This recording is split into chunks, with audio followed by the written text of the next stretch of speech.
Yes, hello. Yes, ma'am. Yeah, you can get in line to the right. Yes, this is the RAIDER ReACTIon, post-game reaction. Yes, ma'am. First one of the season, yes. Yeah, we do have a VIP section. It is just past the new mini bar, ma'am. Yes, the midgets will point you in the right direction. Hello, sir. Good to see you again. Looked good. Yeah, yes, sir. Yes, ma'am. Commish is in the house tonight. Yes. Line is to the right. VIP will take you to the left, please. You can go ahead and start going in. Just past the new mini bar. Hold on, pal. Nobody wearing any fucking 49er shit's getting in. Yeah, you take your ass on down the fucking street. I don't know what the fuck you're even thinking. You're lucky somebody didn't thump you already. Keep walking.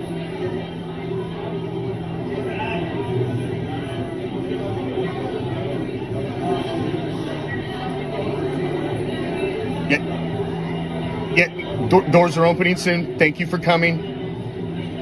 Enjoy the show. It's looking like could be a great season.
What's up, Raider Nation?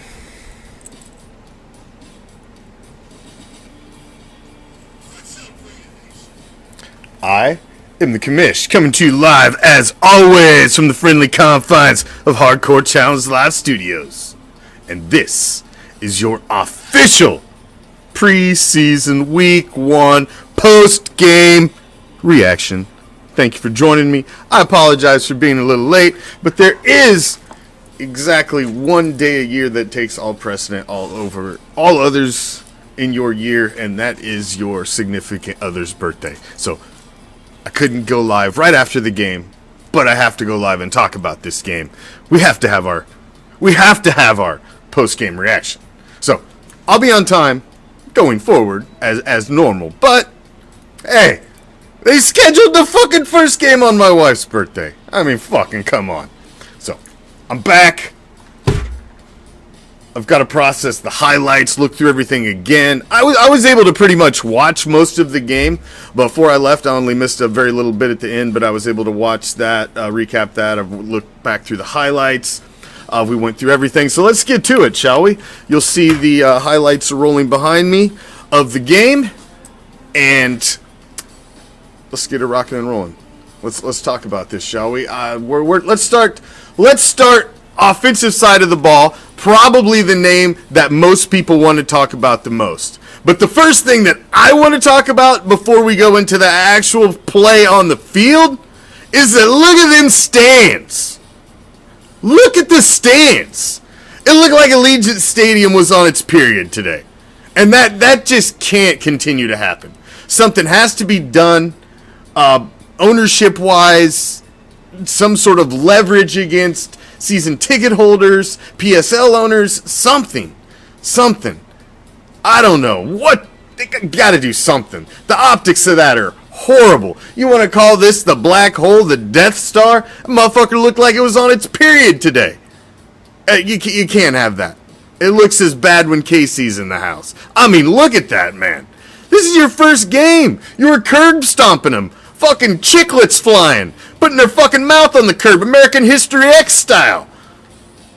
What more do you want? I digress. Moving on.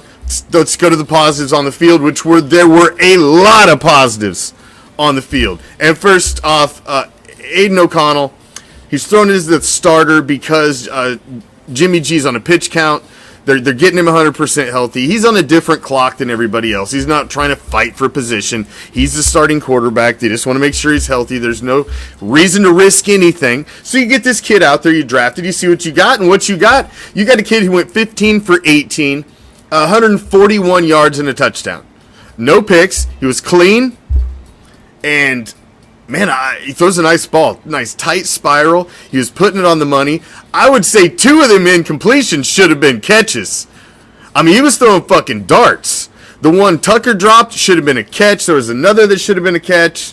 I liked what I saw out of O'Connell. I liked it. I liked the fact that they gave him extended time. So you really got a really nice sample size of what he brings to the table as a quarterback. I really liked that. We all know that, Sean, and it's unfortunate. We know it would have never happened in Oakland, but, you know, what doesn't happen in Vegas is possums falling out of the ceiling, rodents shitting in the fucking milkshakes, roaches all over the place, pissing in troughs, sewers backing up, inability to be able to afford to renovate anything. I mean, so yeah, we traded living in the fucking ghetto to move up to the high life, to the type of digs that a historical franchise should have. I mean, they were still playing on dirt, for fuck's sake. I just can't even make the argument. They were still playing on dirt. They couldn't even afford to not get them to not play on dirt. So, it's unfortunate. You lost that home field advantage because you fucking broke ass. And this is now what we got to deal with as a fan base. Sucks. This is what we got to deal with as a fan base. But Aiden O'Connell looks solid. Chase Garbers came in. He looked good. 3 for 5, a touchdown, only 11 yards, but he looked sharp. Garbers, that's the reason they brought him back in. He's going to be a camp arm because Jimmy G's on a pitch count. You're not going to see a lot of Jimmy G these first couple games. So they need arms to go out there. Brian Hoyer is more just a camp arm. I don't know how much you're going to see of Hoyer. And I think if O'Connell comes out there and plays the way he's playing, Hoyer might not be around. He might not even make it. They're probably going to do what they did last year, carry 2 active, a third on the practice squad, and bring one up as needed. So we'll see. You're right, Ivan. You're right. It's a business decision there. It's really a business decision. And I agree, Bill. Bill is right. Winning will fix all. If this team wins games, they will put Raider asses in the seats. More fan base will want to be there on a weekly basis. He is right. Nobody's bagging on anybody, man. We're just dropping facts.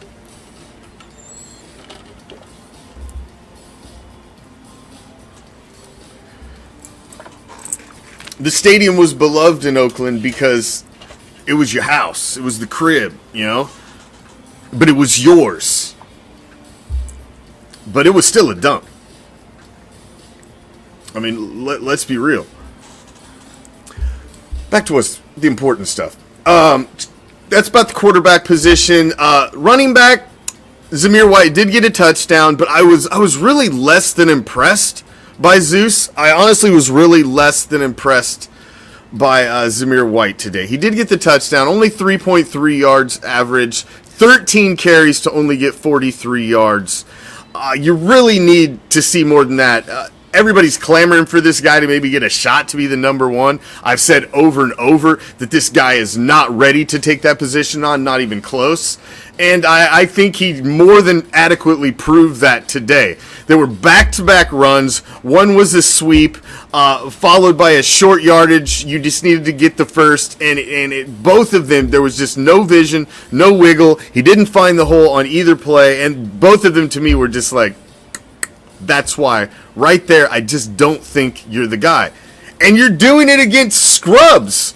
You're doing this against scrubs right now. Guys on the other side who are trying to make a fucking roster. So it's not like you're even playing against starters. So if you're a guy who's supposed to, you got a great nickname. But man, you want to play like the god of fucking gods, you better be running the fuck over third and fourth stringers in fucking Scarlet. I'm sorry. And I didn't see that today. Sincere McCormick looked good, but again, 9 carries to get 27 yards, only averaged 3 a carry. Again, not dynamic against low-level defense. Now, you can make the argument they're not getting the premier run blockers to help them out there on the field too, and this is true. So you got to gauge everything with a little bit of a grain of salt in preseason, obviously. But I didn't think any of the running backs did anything spectacular today to make you say, "Oh, the team's fine without Josh Jacobs." Now, the big takeaway I had from this game was Cole Fotheringham, for one, 5 receptions, 71 yards, 14.2 average. There's a reason they brought this guy back. I think he's on the verge of possibly making the depth chart at tight end because they're going to run a lot of 2 tight end sets in this offense, and I think he could be battling with Horsted maybe for that number 3 behind Michael Mayer and Austin Hooper. Keelan Cole, 6 catches. I think this more than drives the narrative, like we talked about on the last Raider Nation report, about Keelan Cole being at the top of that next tier of wide receivers on the depth chart. They've come in with 11. They've already cut DJ Turner, who was one of the guys we'd X'd out in wide receiver survivor last week. So he's gone. So we'd hit that one on the hit. They were already down to 10, and I think Cole is high on their list. That's why they picked Cole last year over Mac Hollins to be the guy they brought back, and I think Cole makes that. Obviously, Jacoby, Hunter Renfrow, Devontae are your top 3, but Keelan might be sliding in there at the 4. Dorsett with a couple catches. Trey Tucker with a drop, but he did have the 1 catch. Wilkerson, who I had X'd out, man. He was number 11 on the depth chart, but he's already made it. He's already survived past DJ Turner. He's already made it 1 round in wide receiver survivor. Turner's gone. Wilkerson's still there. They may even put his fucking picture up now that he made it another week. Other than that, nothing really spectacular in the wide receiver game other than the guys I named. And a couple of you guys have mentioned it, and I was waiting to get to it. I wanted to close with it.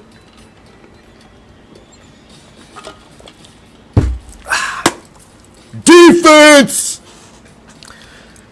Defensive side of the ball, and I've been saying it all offseason, man. Look at that defensive side of the ball. Go look at the depth chart. Go look at the depth chart.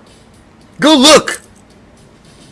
This is a completely different squad on the defensive side of the ball. This is a bunch of young, hungry guys. You've brought a bunch of veterans in who are looking to make one last fucking stop. One is a lifelong Raider fan who's looking to make a lifelong stop. You've got all kinds of guys. You got guys who are fucking former little TikTok stars with their fucking girlfriend or fiance or whatever. These guys are hungry, and this is a whole new squad. Shelley should have had the interception in the end zone.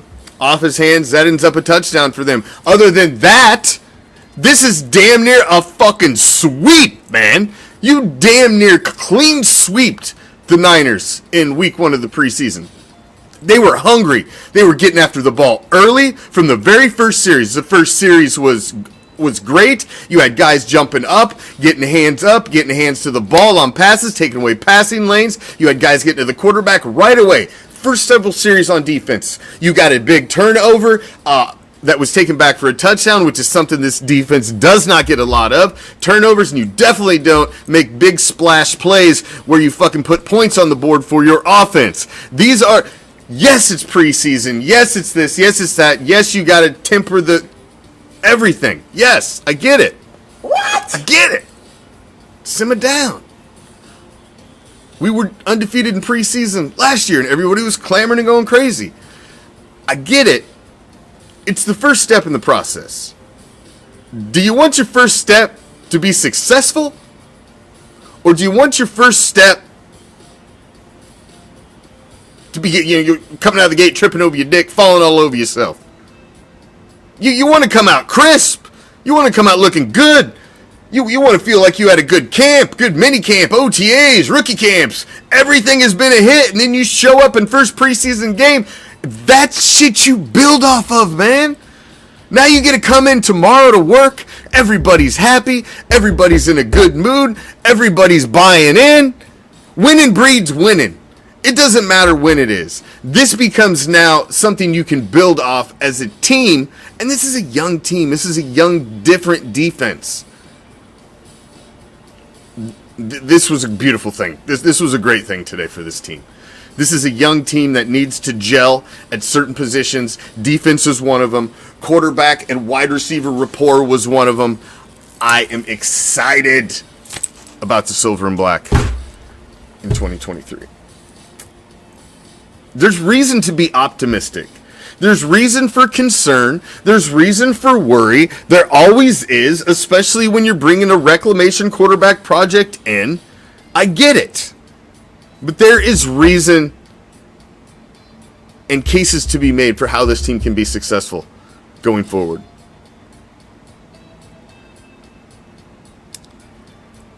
I prefer to see the team that I root for take their first step and look successful. I don't want them coming out the gate tripping. And you heard what I said. I ain't got to say it again. I don't want to see that. This is what you want to see. Would you rather be the Niners going home right now? That fan base is losing their motherfucking mind. Goddamn, Trey Lance ain't the answer. What the fuck did we do? We got rid of Jimmy. They're losing their motherfucking minds right now. Collectively losing their minds. Tell me preseason doesn't matter. Yes, it matters. It's part of the process. No, they don't go in the record books. None of that bullshit. The stats don't matter. But there's a lot of guys on this field that are trying to earn spots on rosters, and it matters to them. It matters to them. And trust me, as you're getting ready for the next preseason game to go to LA, play the Lambs, this is stuff to build off of right here. I'm interested. I'm interested to see who starts at quarterback next. That will be interesting. Some of the guys on defense who did Amari Burney has come back.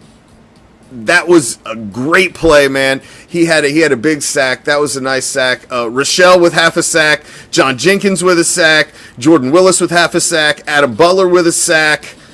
The big interception by Sam Webb. Yes, that was kind of one of those being in the right place at the right time, but that's just part of football. Is if you're doing the right thing, you're in the right spot, you're in the right defense, you're in the right set, you're covering the right guy, you're doing the right thing, balls are going to come your way. And when you get the ball in your hands, you just got to make things happen.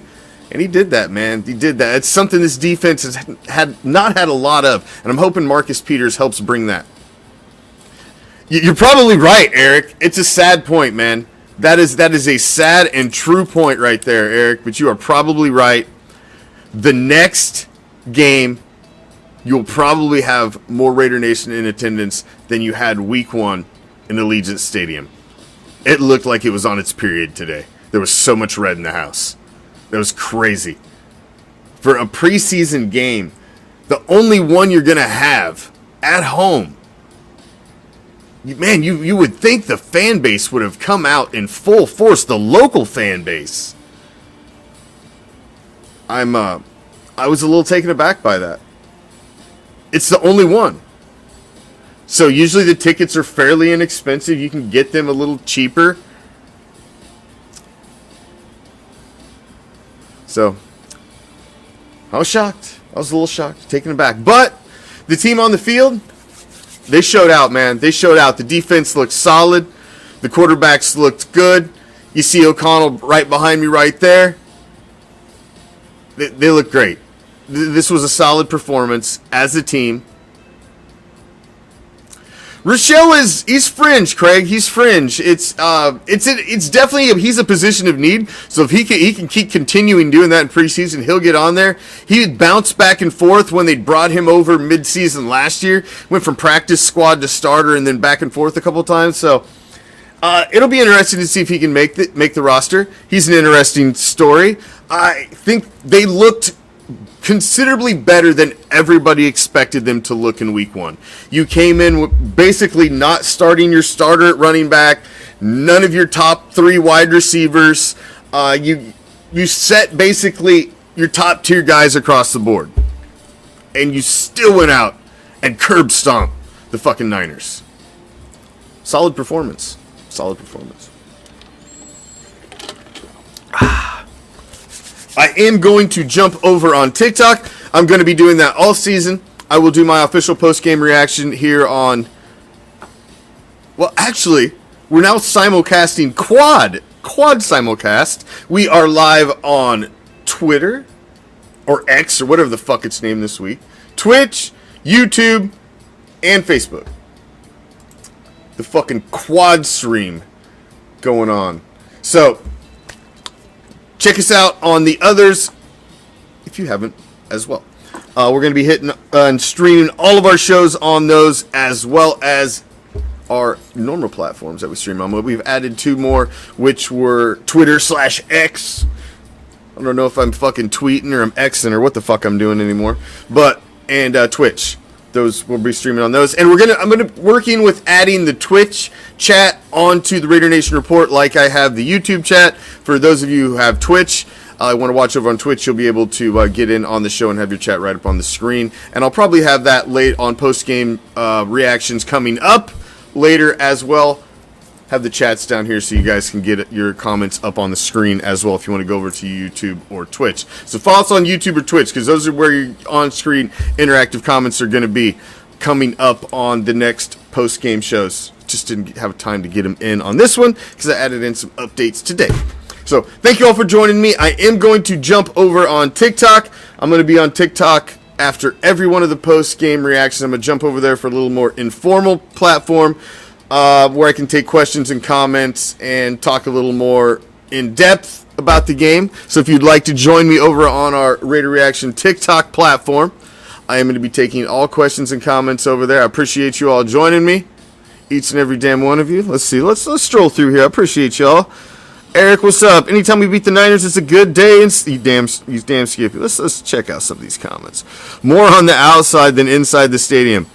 And I seen that too, Tim. I did see some video out there, and I seen that it looked like, that's why I was shocked when I seen the inside. I was a little taken aback. I'm with you, Vanessa. I hate seeing it too.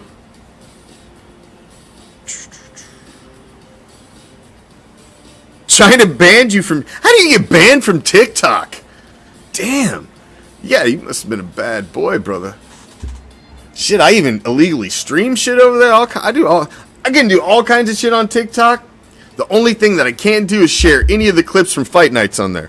Fight Nights are a no. I got slapped hard for the first little clip that I tried to put over there from Fight Night. Can't do Fight Nights on TikTok, but I've gotten away with everything else. I was streaming the preseason game on there earlier. So, thank you all for joining me. Appreciate you. If you want to jump over on TikTok and join me for some questions and comments, come on over and give us a follow. If you haven't followed us on all of our social media platforms, man, like I can't fucking talk. I know what it's from. I've been at the Rays game the last 2 nights. They got fucking hammered tonight. But we were there on Friday night, which was an insane, crazy finish. One with a walk-off homer. About lost my voice that night. And then I went last night, and it was a fucking... They were down 5-3 coming into the 9th. One with a walk-off with fucking 2 strikes, 2 outs in the bottom of the 9th. Fuck. And I damn near lost my voice last night, so that's why I can fucking barely talk today. So I need to give my vocal cords a one night rest. But fuck it, I got Raider football to talk about, man. I want to talk with some Raider Nation. So come on over on the TikTok platform. Give me about 5 minutes for a smoke break, and I will see you over on TikTok. I may be a little glossy, but I will see you over there on TikTok, and let's talk some silver and black. All questions, all comments. We got no funny frills or anything. Just me and you talking silver and black. Thank you all for joining me for the post-game reaction. It's a positive first step. It's positive first step. Definitely reason to be positive. To walk in Monday morning with your chest out, feeling proud that your team went out and looked fucking good. I live deep behind the enemy line, man. I live deep behind the enemy line. We got members of our Raider Reaction Hype team. We're all over. We've got a couple that are in Nevada. We've got one in Ohio, one in Maryland. We are all over the map. I myself am in the magical land. I live in the Tampa Bay area. So I am deep behind the motherfucking enemy line. I will be out at the home opener. I look forward to meeting and greeting with all of you out at the home opener. But it was my wife's birthday today, and there was no fucking way in hell I was talking her into, dipping into that for a preseason game. No. I know where to fight my battles, baby. I've been married 23 goddamn years. I know which battles to fight and which battles not to fight. And you don't fight going for the preseason game when you want to back up and go to the home opener a month later. Yeah. No. That's just battles you don't make. Those are just battles you don't make. Especially when I'm a season ticket holder to the USF Bulls, and we've got their first 3 games are home games, and their season starts before the NFL season, and their second game's against Alabama, and I've got fucking 4th row end zone season tickets, and I know they're going to get destroyed by Bama, but I still want to be there to watch it, just because it'll be fun. So I got a crazy football schedule that's actually going to start in about a week and a half. So let's get it. It was a great start. A great first step in the process. Yes, temper the excitement. It's preseason. Fuck, pump the brakes a little bit. I get it. But nothing. You should not feel bad about smiling after what you just watched. You should not feel bad about being happy after what you just watched. You should not feel bad about screaming Raiders after what you just watched. There was nothing negative about this game other than one fumble in the fucking end zone that should have been an interception by Duke Shelley. Other than that, this fucker was clean. We're all meeting up at Bill in the J-Lot. Bill's the bullseye for the fucking Raider Reaction meet and greet. We're going to drop a pin on Bill on a map and just send everybody there. Meet you over on TikTok. I'm out. Tip. See, I can't even talk, man. I tell you what, the screaming, those last 2 baseball games were amazing. But I tell you, I've got no voice left. You know, you like bit your tongue like fucking 3 or 4 times in the process, and it's just, you're rowdy. You all know. We're Raider fans, man. We're vocal. I come home from a Raider game, I can usually barely fucking talk. As my wife was like last night, she's like, you sound like you've been to the football game. I was like, damn, it was almost as exciting as football games, and that's crazy for baseball. I'm out. See you over on TikTok for the fucking 3rd time. Peace, love, and forever, Raider Nation.